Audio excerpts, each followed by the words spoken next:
Today we are looking at doing a inspection out here in St. Albans, a huge home. But I wanted to show you we are back to the great bathroom exhaust fan debate. So you see we have an exhaust fan here above the toilet. Okay, that's awesome.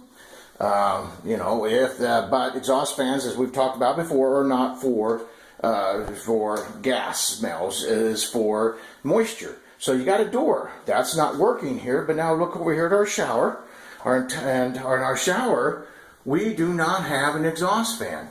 We do not have an exhaust fan in this whole room in here. So what it is here we are in this house is worth well over $1 million some, and they have improperly put the exhaust fan.